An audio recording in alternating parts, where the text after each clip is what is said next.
మనం దీంట్లో చూస్తాం. కుప్ప శివసుబ్రహ్మణ్యం గారు శృంగేరి పీఠాధిపతి. ఇప్పుడు ఆయన కొడుకే ఫ్యూచర్ శంకరాచార్య. అంత అంత గ్రేట్ వాళ్ళు. కుప్ప శివసుబ్రహ్మణ్యం గారు ఆయన సంస్కృత కాలేజ్ ప్రిన్సిపాల్ ఇప్పుడు టీటీడీకి. అక్కడి నుంచి మనకి ఆయన అన్ని భాగవతం అన్ని దాంట్లో చదువుతుంటారు వాళ్ళు. ఆయన అన్ని తెలుసు. వాళ్ళ ఫ్యామిలీ అంతా మన ఇక్కడ సికింద్రాబాద్లో దాని మీద అంటే శారదా టాకీస్ సందులో వాళ్ళ సొంత ఇల్లు. ఇంత పెద్ద ప్లేస్లో వాళ్ళు ఒకసారి నక్షత్రేష్టి చేశారు. నక్షత్ర యాగం చేశారన్నమాట.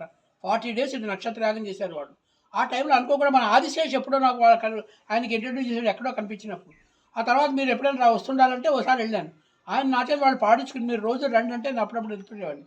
వాళ్ళంతా అక్కడ యాగం అవుతుంటే నా చేత మధ్యలో పాడంటే రామచంద్ర గారు అనేవారు. ఈ నారాయణ తిథిలో తరంగాలు ఎక్కువ ఇష్టం, భాగవతం ఇష్టం, ఇవన్నీ పాడుతుండేవాడిని. మా కోసం అది ఒకసారి పాడి వినిపించండి. వినిపిస్తాను.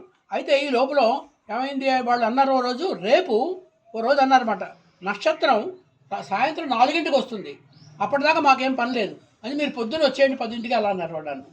అంటే ఏమిటో అనుకున్నా. నాకు అప్పుడు మా కారు ఉండేది అప్పుడు.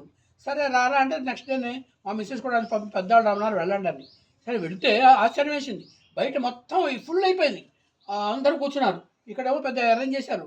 ఈ వాళ్ళ కుప్ప శిశువరుణ గారి ఫాదరు మదర్ ఇలా కూర్చున్నారు. మధ్యలో నాకు కూర్చోబెట్టారు. మొత్తం అంతా ఇదేంటంటే ఏమైనా వేద సభ అవుతుందేమో అనవసరంగా వచ్చా అనుకున్నాను నేను.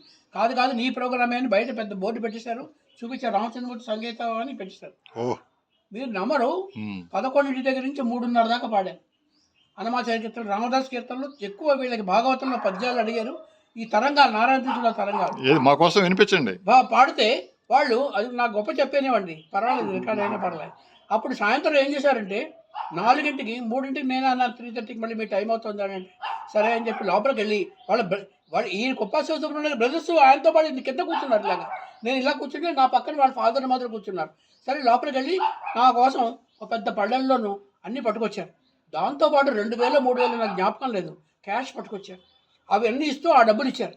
నేను అన్నాను అదేంటంటే యాగానికి మేము ఇవ్వాలి సార్, మీరు ఇవ్వడం ఏంటన్నాను. నాకు జన్మలో నా మర్చిపోలేను. ఇవాళ నువ్వేం మాట్లాడద్దు, నువ్వు కృష్ణుడివి, మేము గోపికలు అన్నాడు సార్. వాళ్ళు గొప్పగా అన్నారు. గొప్ప పదం.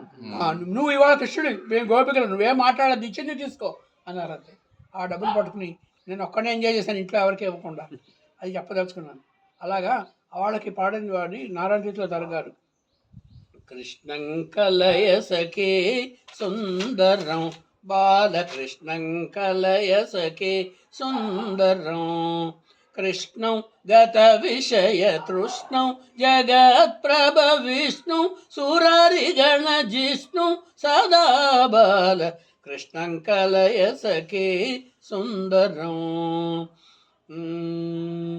శృంగార రసభర సంగీత సాహిత్య గంగాలహరి ఖేల సంగం సదా బాల కృష్ణం కలయ సఖే సుందరం దామోదరమఖిల కామకరం ఘనశ్యామకృతి అసుర భీమం సదా బాల కృష్ణం కలయ సఖే సుందరం రాధారుణధర సుధాపం సచ్చిదానంద రూపం జగత్ప్రయ భూపం సదా బాల కృష్ణం కలయ సఖే సుందరం అర్ధం శిథిలీకృతనర్ధం శ్రీనారాయణ తీర్థం పరమ పురుషార్థం సదా బాల కృష్ణం కలయ సఖే సుందరం.